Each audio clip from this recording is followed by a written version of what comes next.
জুলাইবি 2 রাকাত নামাজ পড়ে দোয়া করে, আল্লাহ আমার এই জীবনের সবচেয়ে বড় খুশির দিন আল্লাহ, পৃথিবীর মধ্যে আমার মতো হ্যাপি কেউ নাই। আজকে আমি বড় ধন্য, জীবনের শুকরিয়া আদায় করি তোমার, যে আমার মতো একজন কালো মানুষ, আমার মতো একজন অপদার্থ নিজে অজগণ্য মনে করে, নগণ্য মনে করে, এই নগণ্য মানুষ নবীকে ভালোবাসার কারণে দাম হয়ে গেল। আর মক্কা মদিনার সুন্দরী নারীর সঙ্গে আমার জীবন যাপন চলে। আল্লাহ তোমার শুকরিয়া আদায় করি, আমার নবীর প্রেম, নবীর ভালোবাসায় আমি আজকে ধন্য হয়ে গেলাম। এইভাবে জীবন চলতে লাগলো, খুব খুশি মুসলমান শুনে নাও। জুলাইবি অত্যন্ত খুশি হইলেন, আনন্দে জীবন যাপন চলে, সুন্দরী বউ পায়া। এই জুলাইবিকে আল্লাহর নবী ডাকতে বলো, জুলাইবি তোমার তো বিয়ে শাদীর বয়স হয়ে গেল, এখন বিয়ে ফরজ হয়ে গেছে তোমার উপরে, বিয়ে করতে হবে। জুলাইবি বলে, হুজুর বাবা মা চেষ্টা করেছে, এলাকার মানুষ চেষ্টা করেছে, আমার মতো কালার লগে কেউ মায়া দেয় না, আমার মতো এই রকম দেখতে শুনতে ভালো না। নবীর পাগলেরা খুব খেয়াল করবেন যুবকেরা। এইবার নবী কয়, কি বলো জুলাইবি? কয়, ইয়া রাসূলুল্লাহ, ইয়া হাবিবাল্লাহ, মক্কা মদিনার কত নারীর সঙ্গে বিবাহের জন্য কতই না আমার গার্জিয়ান থেকে আমার বন্ধুরা সব কত বিয়ের পায়গাম দিছে গো।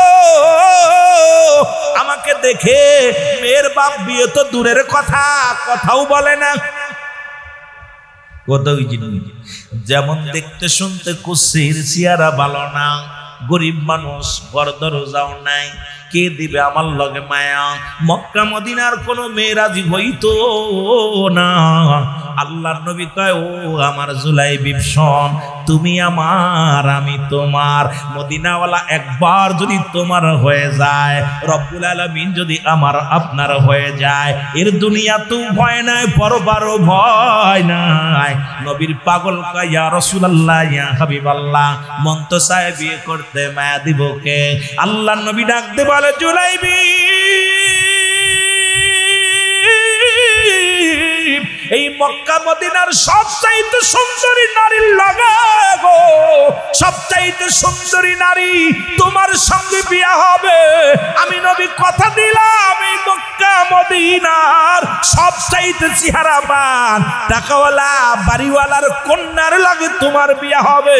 জোরে জোরে চিল্লা বলা যাবে না মারহাবা। আমি নবীর সনে আলোচনা করতে, নবীর প্রেমের মধ্যে ডুব দেওয়ার কারণে একটু দিকে গেলাম। মূল আলোচনা তো আমার ভাইরা বলে দিছে কোন দিক যেতে হবে, একটু আস্তে আস্তে যায়। বললো, ইয়া রাসূলুল্লাহ, ইয়া হাবিবাল্লাহ, কি বলেন?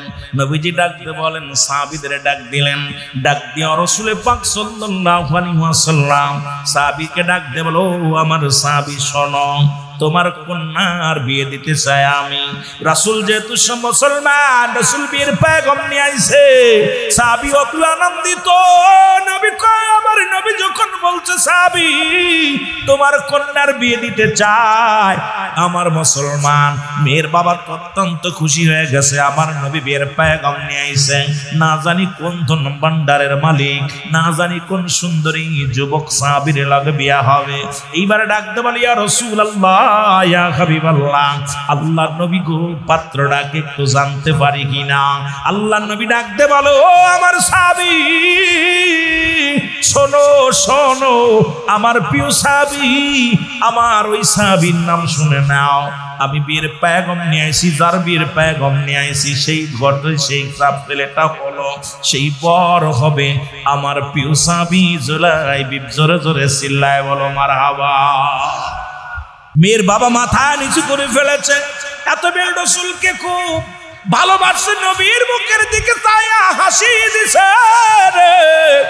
চিন্তা করে রাসূল আছে, আমার মেয়ের বিয়ের পয়গাম নিয়ে না জানি কোন দামি মানুষ, কোন দাদার ছেলে, যেহেতু মক্কা মদিনায় সবচাইতে সুন্দরী মেয়ে আমার মেয়ের বিয়ে হবে দামি মানুষের সঙ্গে, ভালো জামাই পাবো বড় আশা করিয়া, বড় আনন্দিত হইয়া রাসূলকে বলে, ইয়া রাসূলুল্লাহ, ইয়া হাবিবাল্লাহ, জামাইটার পরিচয় জানতে চাই।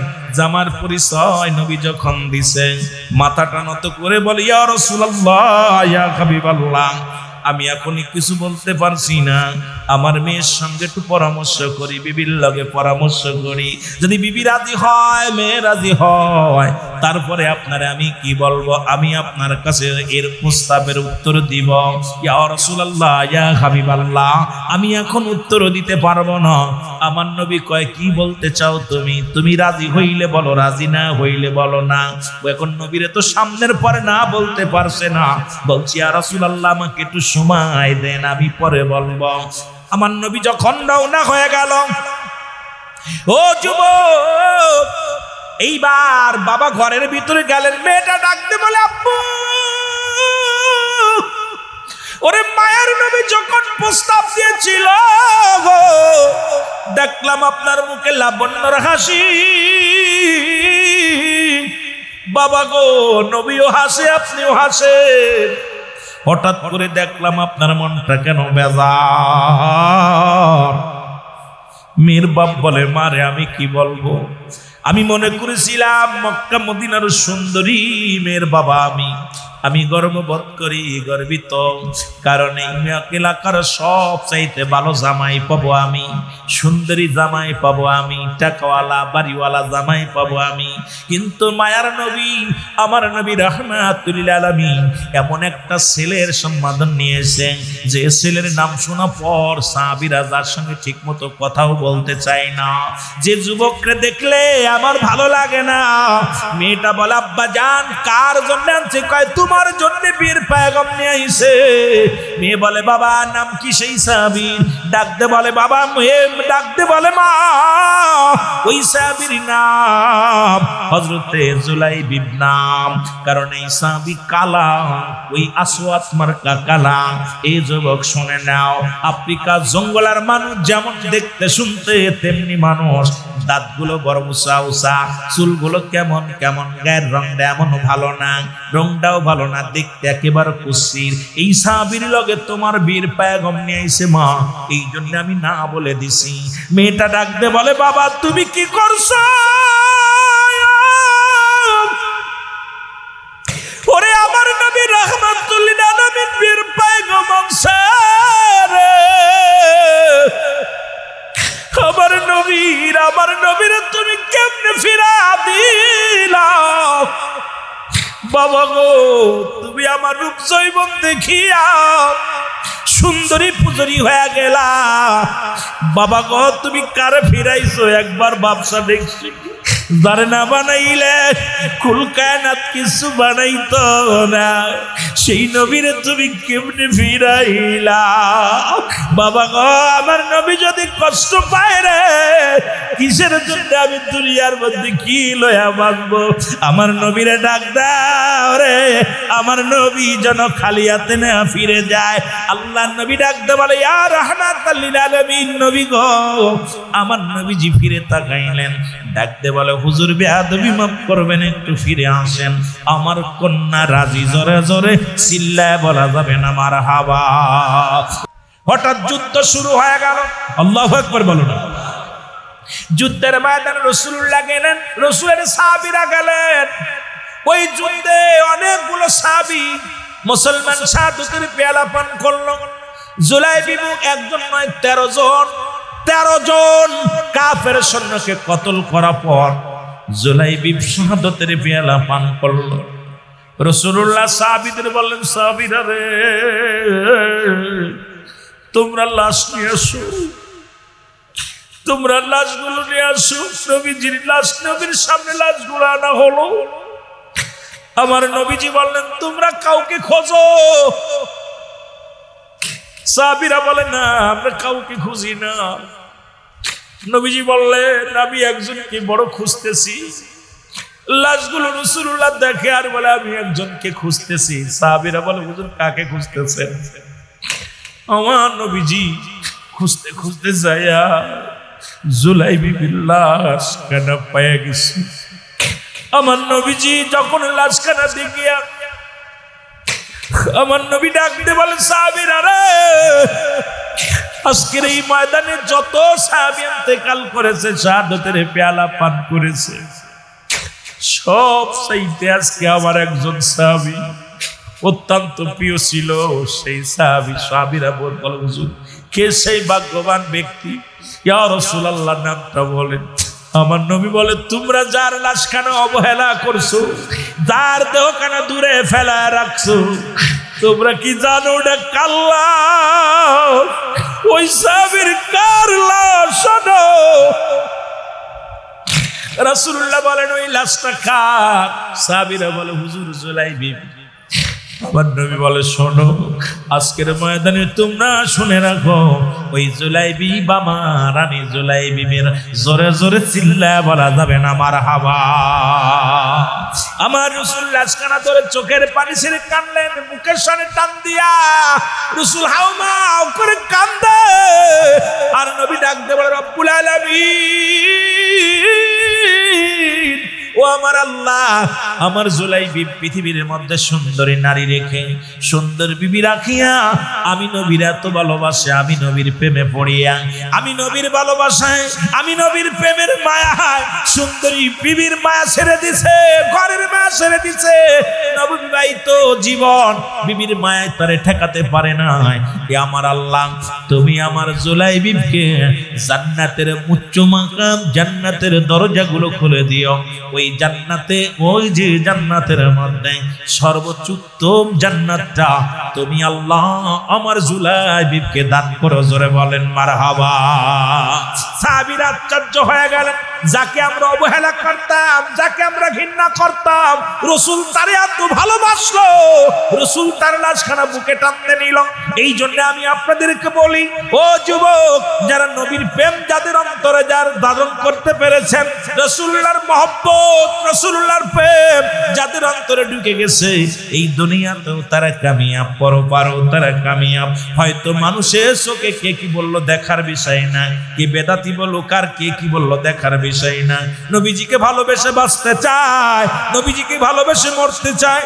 রাসূলুল্লাহর প্রেম ভালোবাসা যার অন্তরে যতটুক, তার ঈমান বলতে ততটুক। নবীর প্রেম ভালোবাসা যার অন্তরে নাই, তার ঈমান বলতে কিছু নাই, সরাসর বেঈমান। জোরে বলেন ঠিক কি না? পৃথিবীর মধ্যে তিনটা বিপদ, নাম্বার 1 হলো মুসলমান। শোনো, আমাকে বলছো হুজুর একটু মরণ কবরের দিক আলোচনা করবেন। মুসলমান বাবারা, আমার দিলের কান্ডা লাগা শুনে নাও। পৃথিবীর মধ্যে তিনটা বিপদ, নাম্বার 1 হলো মানুষের মরণ, নাম্বার 2 হলো কবর, নাম্বার 3 হলো কিয়ামতের ময়দান। 1 নাম্বার বিপদ হলো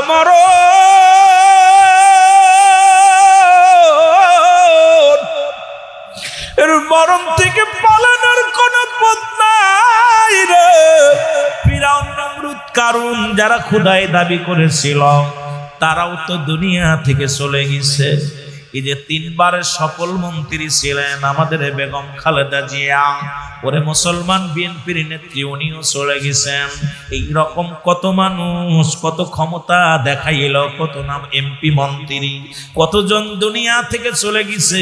এই 81 বছর কত যুবক চলে গেছে, যারা এই মসজিদের জন্য কেঁদেছে, মাহফিলের জন্য কেঁদেছে, আজকে তারা কবরের মধ্যে চলে গেছে। এত মস্তান ছিল যারা, যাদের কবর মুসলমান, মোল্লাদের ভয়ে সন্তানরা কথা বলতে পারতো না। আজকে অনেকের কবর উপর দিয়ে গরু ছাগলে ঘাস খায়, কবর থেকে খেদানোর মতো ক্ষমতা নাই। অনেকের গরু ছাগ মুসলমান কবর উপরে পায়খানা প্রস্রাব করে শিয়ালে, ওরে কবর থেকে খেদানোর মতো ক্ষমতা নাই। কত মস্তানি, আজকে এত মস্তানি করেছ, তোমাদের ভয়ে মানুষ থরথর করে কেঁপেছে, আজকে কেউ কাঁপে না, তুমি কবরে শুয়ে আছো। 1 নাম্বার বিপদ হলো মরণ। আল্লামা মুফতি আমজাদ আলী সাহেব একটা কিতাব লিখলেন, কিতাবের নাম্বার শরিয়াত। এই কিতাবের মধ্যে উনি লিখলেন, মানুষ যখন সাধারণ মৃত্যুবরণ করে গো, 70টা তাজা উটের গায়ের চামড়া জবাই করিয়া, জবাই না করিয়া উল্টো দিকে টান দিয়া লবণার মরিচ লাগায়া দিলেন, যতটুকু যন্ত্রণা হয় এর চাইতে 70 গুণ যন্ত্রণা হলো একটা সাধারণ মৃত্যু। এখন যারা আমরা মরণকালে পায়খানা করে দিই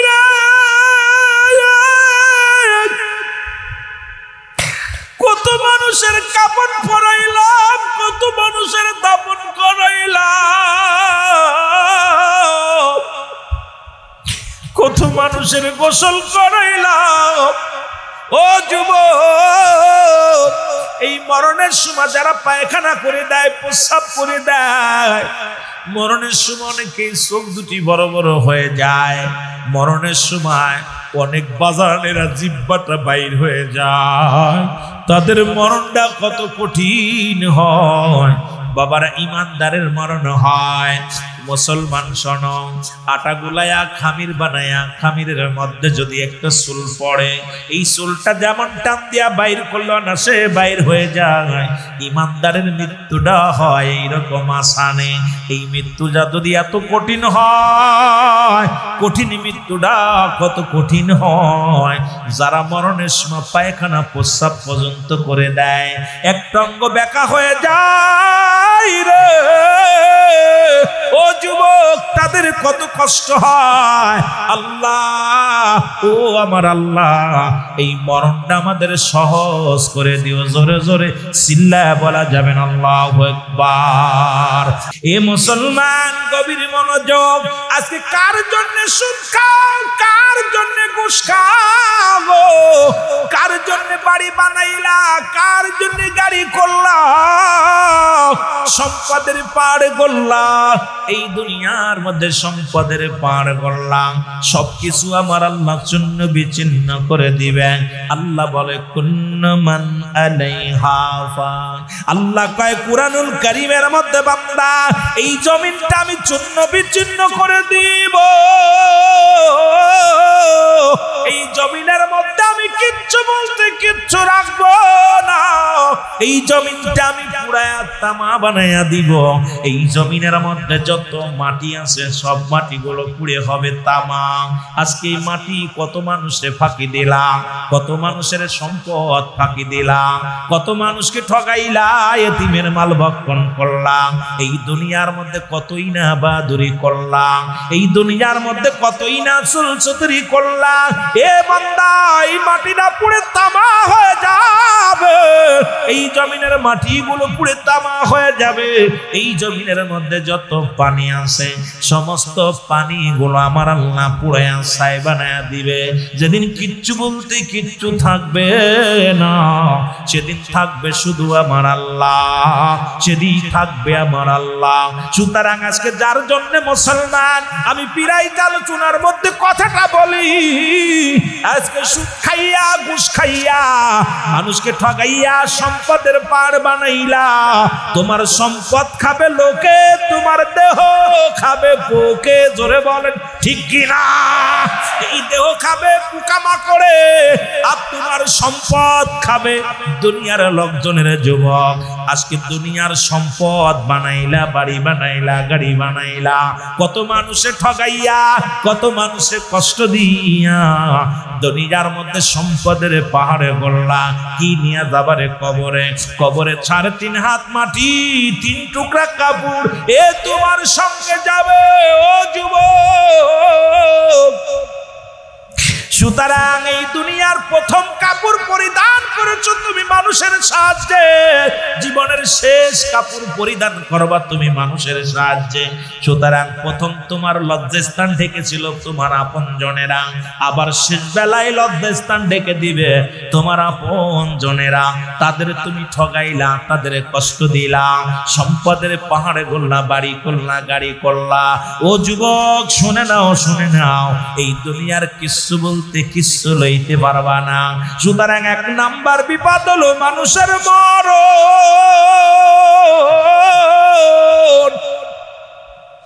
এই মরণের পেয়ালা পান করতে হবে রে। আল্লাহ আল্লাহ আল্লাহ, তুমি আমাদের মরণটা সহজ করে দিও। 2 নাম্বার বিপদ হলো কবর। এই কবর বলতে বোঝায় মানুষের মৃত্যুর পর থেকে শুরু করে কিয়ামত পর্যন্ত জগৎটাকে বলা হয় কবরের জগৎ। আরে বান্দা, কবরে আবাদান আবাদান চিরস্থায়ী, একমাত্র ঠিকানা তোমার আমার ওই কবর। আমার ভাইরা, আমার 3 নাম্বার বিপদ হলো কিয়ামতের ময়দান। যেদিন আমার আল্লাহ রাব্বুল আলামিন যেদিন বিচার করবে, এই মাটিগুলো পুড়ে তামা হইব, মাথার উপরে সূর্যোদয় হইব। ও যুবক, যেদিন যারা যারা বিচার করব, এইগুলো নিয়ে আলোচনা করলে 3টা বিষয় নিয়ে আরো আপনাদেরকে নিয়ে 3-4 ঘন্টা আলোচনা করার দরকার। যদিও আমার মাইক দিতে চাইছিল আমার ভাইয়েরা 8:30টায়, যদি 9টার দিকে আসতে পারতাম আপনাদেরকে একটু বুঝাইতে পারতাম, কারণ 1-1.5 ঘন্টার ভিতরে কি বুঝাইব মুসলমান। বাদশাহ সেকেন্দার পরিশেষে একটা কথা বলি, বাদশাহ সেকেন্দার আফসোস করে বলেছে, বাদশাহ ফকির হ্যায় সবকো একই ঠিকানা। তাই তো বাদশাহ সেকেন্দার ডাকতে বলতেছিল, প্রজারা রে, আমি যেদিন মারা যাব আমার কাপনের ভিতরে আমার দেহখানা থাকবে, কাপনের বাইরে আমার হাত 2টা সিট করে রাখবা। উজির বলে, হুজুর, মানুষ আপনাকে বলবে করছেন সারা জীবন, এখন মরণের পরও করছায়। পরে বাদশাহ সেকেন্দার ডাকতে বলে, উজির রে, শোন শোন, আমার স্বর্ণের অভাব ছিল না, বাড়ির অভাব ছিল না, গাড়ির অভাব ছিল না, স্বর্ণ অলংকারের অভাব ছিল না। আমি বাদশাহ সেকেন্দার স্বর্ণাতে বিদায় নিলাম, এই পৃথিবীর মধ্যে স্বর্ণাতে এসেছিলাম, স্বর্ণাতে বিদায় হয়ে গেলাম। আমার প্রজারা যেন এই ভুল না করে, সবাই যেন দুনিয়া ছেড়ে দিয়া যেন পরলোকগামী হয় রে মুসলমান। নবী বলছে, বাল্হুয়া কিলাম, এই দুনিয়াটা পচা দুর্গন্ধ মরি, মানুষের চরিত্র হলো কুকুরের চরিত্র। সে জামানার মানুষগুলো সম্পদ পাইলেই খুশি হইব, কোন পথে আইব দেখব না, হারামকে হারাম বলে মানবে না, হারামকে বৈধ মনে করবে, ঘুষকে বৈধ মনে করবে, সুদকে বৈধ মনে করবে। আবার মসজিদে যে নামাজ পড়ে কপাল চলবে, হাঁটুর মধ্যে গিরার মধ্যে দাগ বানায় ফেলবে, সুদের কারবারের মধ্যে জড়িত হবে, ঘুষের কারবারের মধ্যে জড়িত হবে, অফিসে বইয়া ঘুষ খাবে, আর মসজিদে যা নামাজ পড়ে কপাল চলবে। মুসলমান আগের কাতারে যে বসবে। আমার বাবারা রাসূল এই জন্য 1000 বছর আগেই বলেছে, বাল্হুয়া কিলাম, এই দুনিয়াটা হলো পচা দুর্গন্ধ মরি, মানুষের চরিত্র হলো কুকুরের চরিত্র। কুকুর যেমন একটা মরি পাইলে সব চাইতে বেশি খুশি হয়, দুনিয়ার মানুষগুলো খালি সম্পদ পাইলে খুশি হবে। এটা কোন ভাবে আসলো দেখার বিষয় না, হারাম আইছে কি হালাল আইছে, খালি পালি হলো, স্বর্ণ অলংকার, টাকা পয়সা, বাড়ি গাড়ি পাইলেই খুশি, সব কিছু ছেড়ে দাও। আমি আজকে অনুরোধ করে যাই, যেহেতু আজকে অনুরোধ, আমি আপনাদের কাছে একটা দাবি করে যাব, কারণ কবরে যেতে হবে, ওই কবর কিন্তু ছাড়বে না, মালাকুল মউত কিন্তু ছাড়বে না। এই মরণের চিন্তা যার মধ্যে আছে, সে কি হারাম খাইতে পারে? আপনারা আমার জীবন থেকে কত নামাজ ছুটে গেছে গো, আমি আপনি বলতে পারি না। ও যুবক, নামাজ ছেড়ে দেয়া কবিরা গুনাহ, মিথ্যা বলা কবিরা গুনাহ, বেগানা নারীর সঙ্গে দেখা দিয়া কবিরা গুনাহ। আমার ওয়াজ শুনলে অনেক আলেমদের কষ্ট হয়, অনেক আলেমরা ব্যথা পায় মনে, কিচ্ছু করার নাই, শরীয়তের বিধান মেনে কথা বলা লাগবে। বেগানা নারীর সঙ্গে দেখা দিয়া হারাম, বেগানা পুরুষের সঙ্গে দেখা দিয়া হারাম, কবিরা গুনাহ। ওই এক কথায়, যাদের সঙ্গে দেখা দিয়া জায়েজ, তাদের সঙ্গে মুসলমান বিয়ে করা হারাম, যাদের সঙ্গে দেখা দিয়া হারাম, তাদের সঙ্গে বিয়ে করা জায়েজ। আজকে সমাজের মধ্যে শুধু মুসলমান শুনে নাও, আজকে বেগানা নারী নিয়ে অফিস করো, ইসলামের বড় বড় ওয়াজ শোনাও, বেগানা নারী নিয়ে অফিস আদালত করো, আর বড় বড় লেকচার মারো, বেগানা নারী নিয়ে মিছিল মিটিং করো, আর বড় বড় ফতুয়া দাও। কোথায় পাইলা মুসলমান শুনে নাও, শরীয়তের দৃষ্টিতে হারামকে হালাল বললে কাফের হয়ে যাইবা। যেটা হারাম সেটা তোমার জন্য, স্বার্থের জন্য যদি হালাল হয়, তুমি ইমানদার থাকো না। হারাম করার সঙ্গে সঙ্গে হালালকে হারাম বললে কাফের, ও যুবক, আবার হালালকে হারাম বললেও কাফের।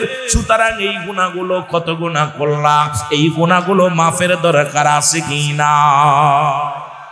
ও বাজানেরা গভীর মনোযোগ। এই যে 80তম বাৎসরিক মাহফিল হয়, 81তম রাত আপনার আমার জীবন থেকে চলে যায়। আল্লামা কুতুবী রাহমাতুল্লাহ বয়ান করে, দুনিয়ার মানুষ শোনো, জীবন ভরে যত গুনাহ করলাম, এই গুনার কথা মনে করে বান্দা যখন জান্নাতের বাগান আঁকড়ে ধরবে, ওই বান্দা যখন জান্নাতের বাগান ধইরা দু চোখের পানি ছেড়ে ডাকতে বলবে আল্লাহ, ও যুবক, কিয়ামত পর্যন্ত আর কোন নবী আইব না, কিয়ামত পর্যন্ত নবীদের দরজা বন্ধ, কিয়ামত পর্যন্ত তওবার দরজা খোলা, কিয়ামত পর্যন্ত আর কোন নবী আইব না। বিলায়াতের দরজা চলতেছে, এই বিলায়াতের দরজার মধ্যে অসংখ্য ভণ্ডর আগমন ঘটে গেছে। এখন ঈমান নিয়ে কবরে যা দুরস্কার, ঈমান নিয়ে কবরে যাইতে বড় কষ্ট হবে রে মুসলমান, শুনে নাও। আল্লামা কুতুবী রাহমাতুল্লাহ বয়ান করে, দুনিয়ার মানুষ শোনো, ওই জান্নাতের বাগান আঁকড়ে ধরিয়া খাস তওবা করিয়া আল্লাহ বলে যদি কোনো বান্দা ডাক দেয়, আমার আল্লাহ রাব্বুল আলামিন বান্দার জীবনের সব গুনাহ মাফ করে দিবে। জোরে বলেন সুবহান। কারণ এই পৃথিবীর মধ্যে আসলে একটা সিরিয়াল আছে, যার কোনো সিরিয়াল নাই রে। কখন কে চলে যাব কেউ বলতে পারি না।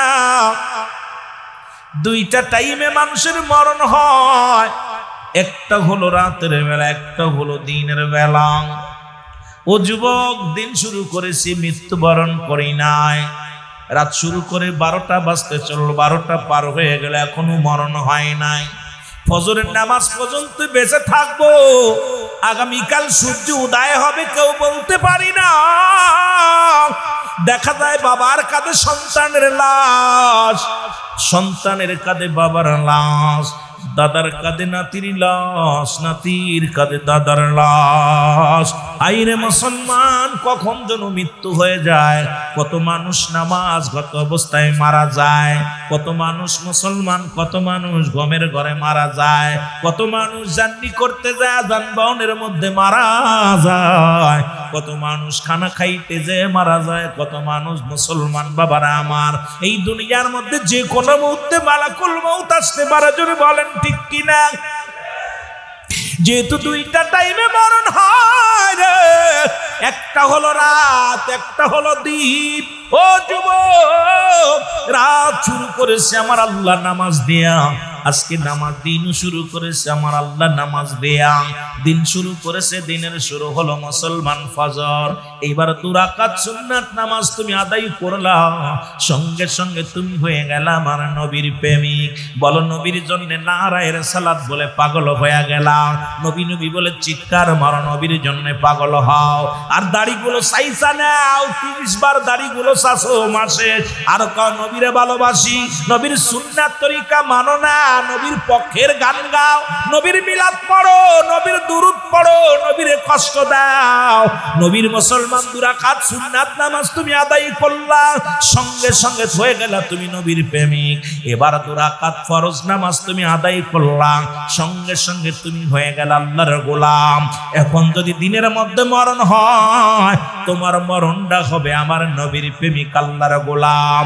এখন ফজরের নামাজের সময় 10টা ঘুম থেকে উঠলা, আপনার রূপগঞ্জের এমনও মানুষ আছে এখানে রাত 12টা পর্যন্ত, 1টা পর্যন্ত শুধু শুধু ঘুরে বেড়ায়। ফজরে আজান হয় কানে শোনে না, বেলা 10টা হয়, ওইটা কি করে ফ্রেশ হইয়া অফিসে চইলা যায়। ও না হলো আমার নবীর প্রেমিক, না হলো আমার আল্লাহর গোলাম।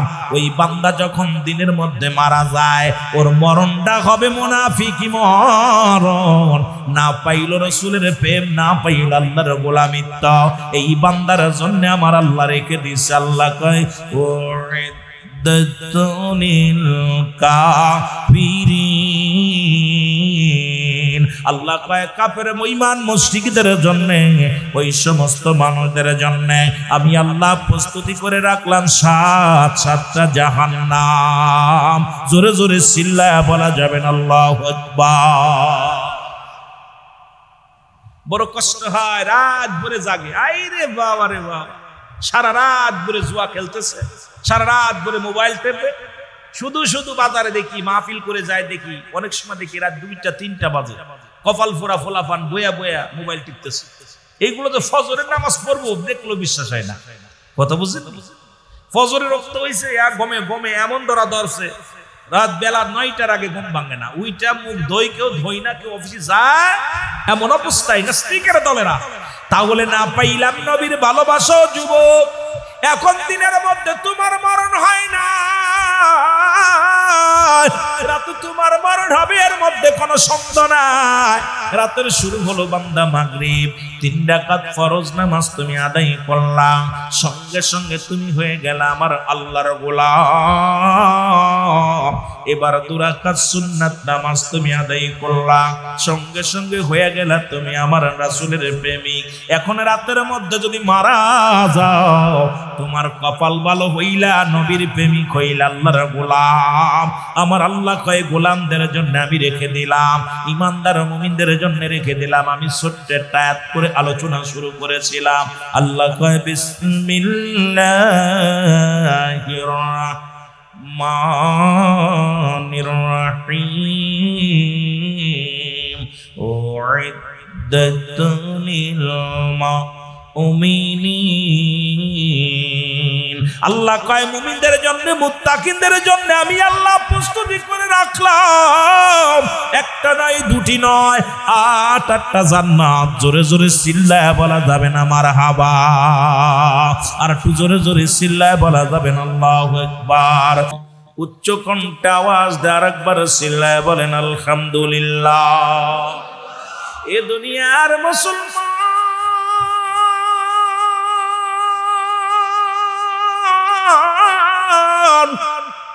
বান্দা যখন রিয়াজুল জান্নাহ বেহেশতের বাগান, এই জান্নাতের বাগানের দিকে রওনা হয়ে যায়, প্রতিটা কদমে কদমে আমার আল্লাহ সগীরা গুনাহগুলো মাফ করে দেয়। জোরে বলেন মারহাবা, আর একটু জোরে বলেন মারহাবা।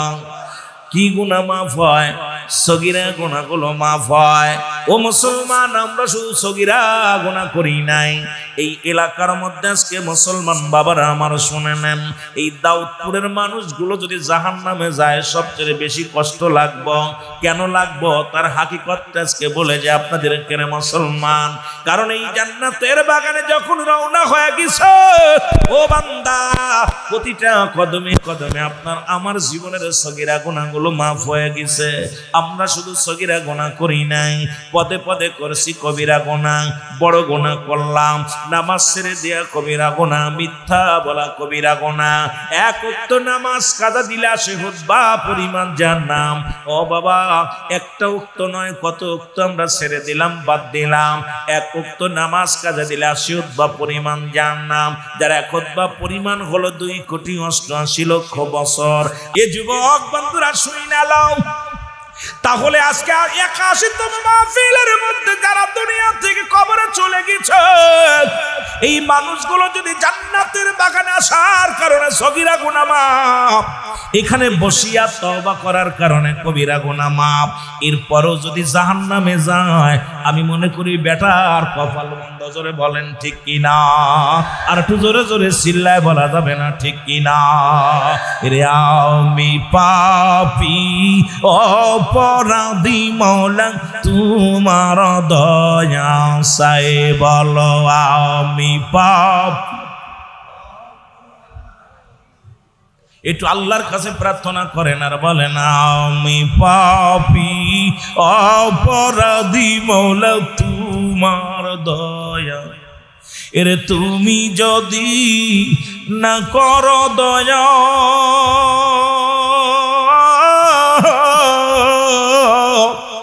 তোমার বান্দা বান্দির হবে কি উপায়? তুমি যদি না করো ক্ষমা,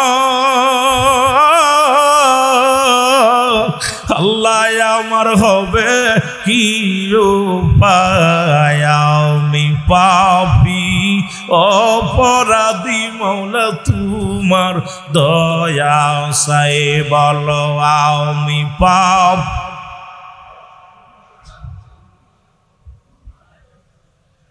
আমি সংসারের যা মেলায় পড়িয়া কত গুনাহ করছি গো আল্লাহ, তাও তো জানা না। কর ক্ষমা এই পাপীরে আল্লাহ, কর ক্ষমা এই পাপীরে, নিরাশামাই কইর না আল্লাহ। কর ক্ষমা এই পাপীরে, নিরাশামাই কইর না।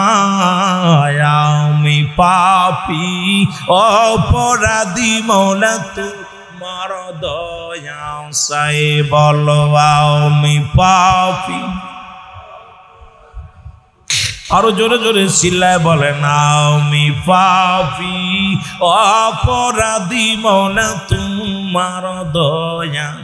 এরে তুমি যদি না করো ক্ষমা আল্লাহ, আমার হবে কি উপায়? আমি পাপী অপরাধী। এ দুনিয়ার মুসলমান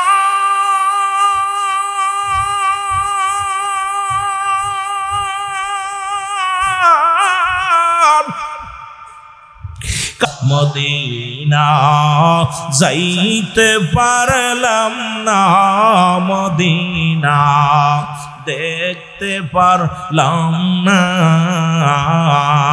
বল মদিনা যাইতে পারলাম না, মদিনা।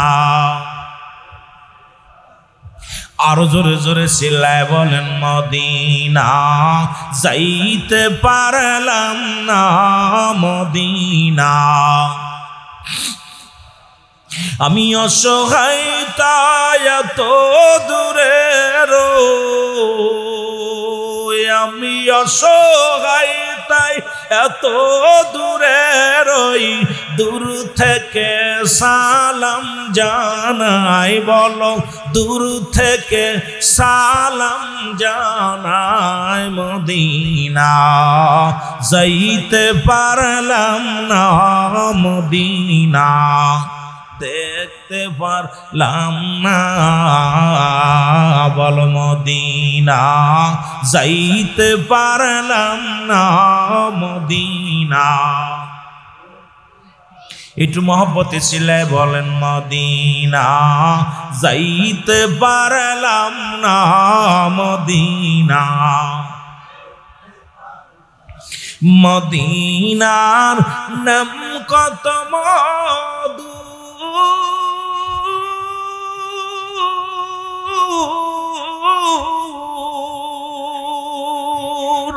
মদিনা আর যে কত দূর,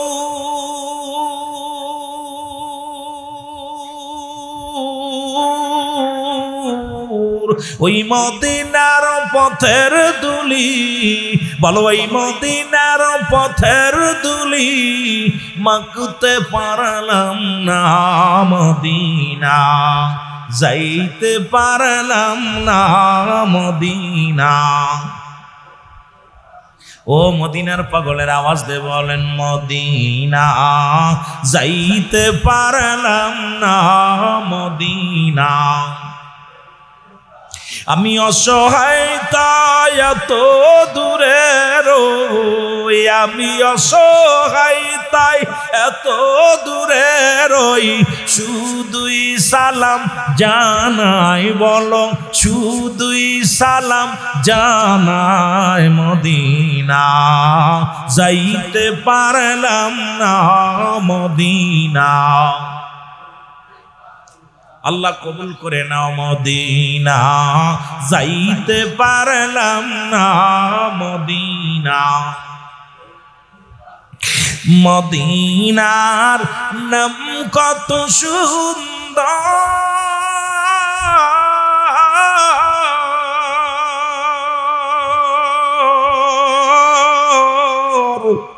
মদিনা কেড়েছে অন্তর,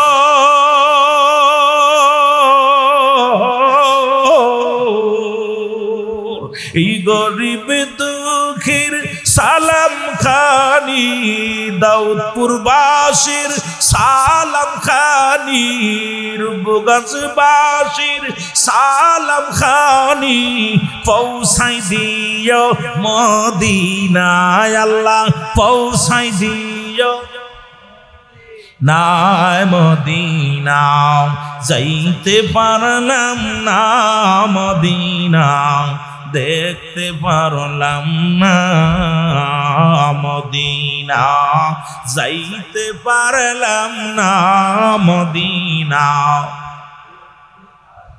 আমি অসহায় তাই এত দূরে রই, আমি অসহায় তাই এত দূরে রই, শুধুই সালাম জানাই আল্লাহ, শুধুই সালাম জানাই মদিনা।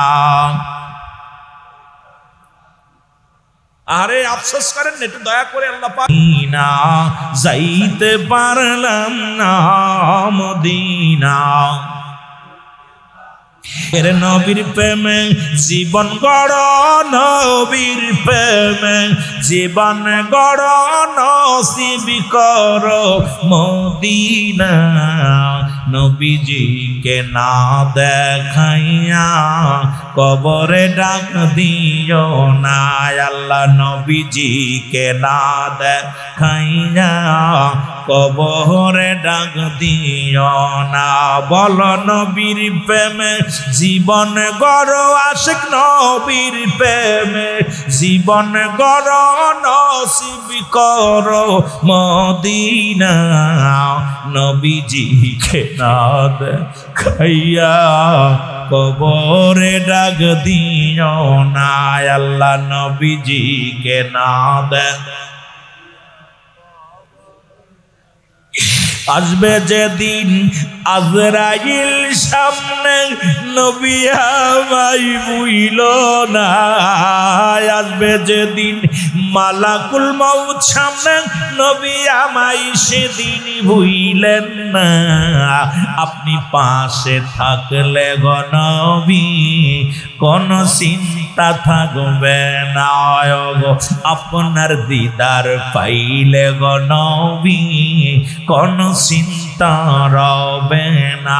বল নবীর প্রেমে জীবন গড়, আশিক নবীর প্রেমে জীবন গড়, নসিব কর মদিনা। বল নবীর প্রেমে। হায় হায়, রাসূল আসছে, নবী কয় হায়াতি খায়রুল লাকুম, ওফাতি খায়রুল লাকুম, মামায়াতি খায়রুল লাকুম।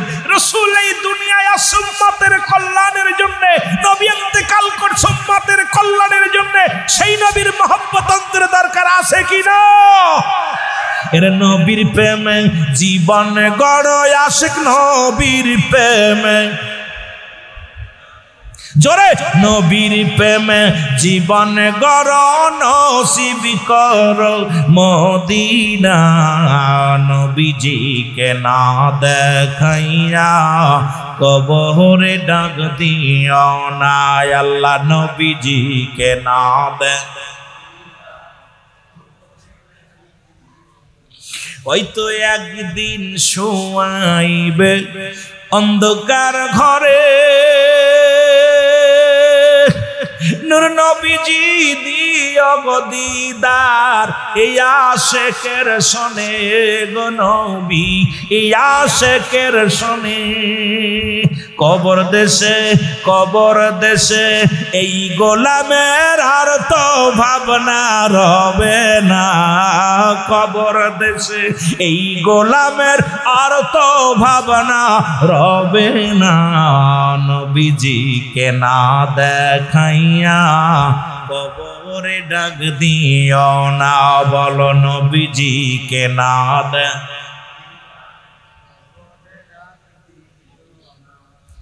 এমনি বললাম নবী হায়াতি খায়রুল লাকুম, আমার হায়াতের জিন্দেগিটা। রাসূল দুনিয়ায় আসছে উম্মতের কল্যাণের জন্য। কেমনে সংসার করবি, কেমনে রাষ্ট্র চালাইবি, কেমনে ব্যবসা বাণিজ্য করবি, কেমনে শাদী করবি, সব কিছু প্রশিক্ষণ দিয়েছে রাসূল। আবার আমার নবী দুনিয়া থেকে বিদায় হয়ে গেছেন, রাসূল নিজেই বলছে ওয়াফাতি খায়রুল লাকুম, আমার ওয়াফাতটা, আমার ইন্তেকাল, আমি রাসূলের ইন্তেকাল শরীফ, এটাও উম্মতের জন্য কল্যাণ শরীফ। জোরে বলেন না মারহাবা, আর একটু জোরে বলেন মারহাবা। রে আমার মনের জল্পনা কল্পনা, নবী যাব আমি সোনা, বলো যাব আমি সোনার মদিনায়, বলো যাব আমি,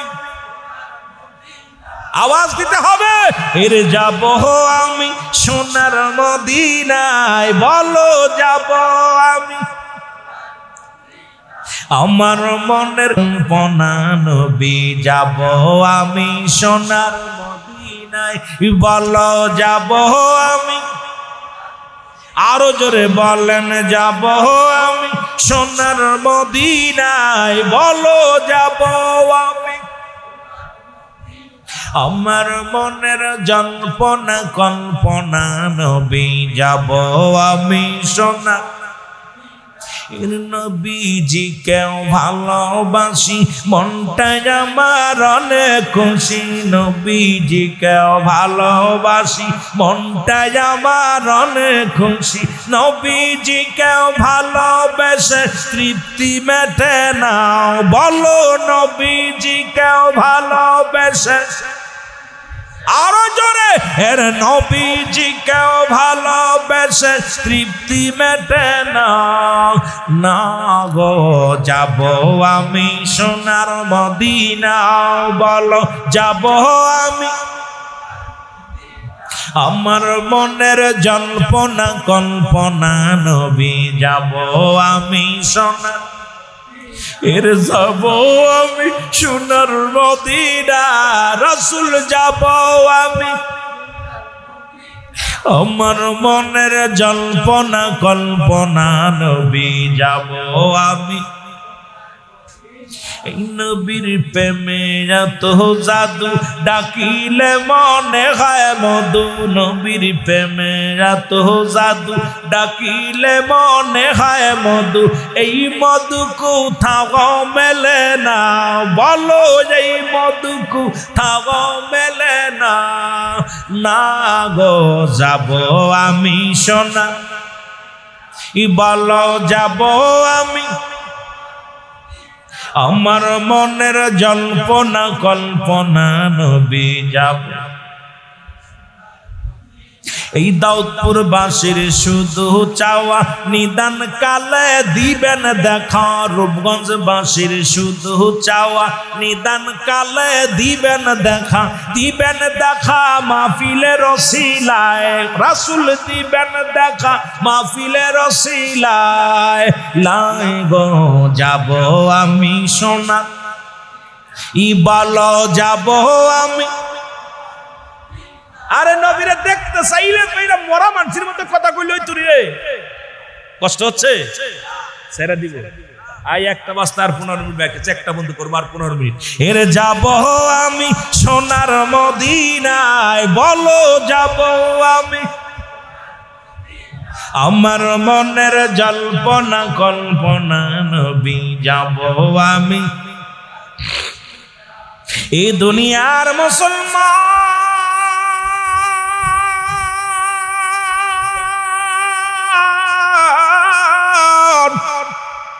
আমার মরণ আসিবে কখন কেউ তো জানি না, আমার,